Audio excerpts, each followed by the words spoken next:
Panibagong araw, panibagong bendo. Ngayon magdi-deliver tayo ng water bendo sa may Taytay Rizal.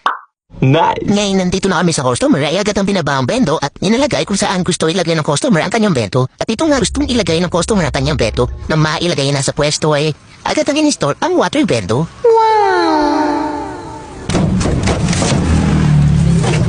At in-unbox na rin ang water bendo para mapakita ang 100% stainless na ating water bendo.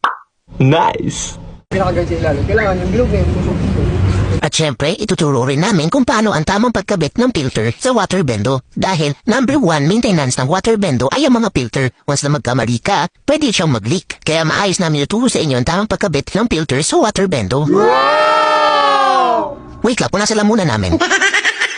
Tinuturo rin namin sa customer kung paano taasan or babaan yung pricing ng kanyang bendo in case na gusto niya baguhin ang pricing ng bendo. After ma-set up kung magkano ang pricing per galon ang gusto ng customer, ay tinesting na agad ang water bendo. At ayan, nung okay na sa customer, all set na, gano'n na kadali i-install ang ating water bendo machine. Kaya anong pa inantay mo?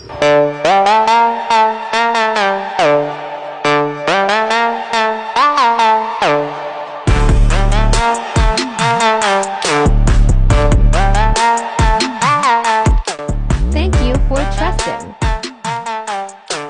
Message me to my FB account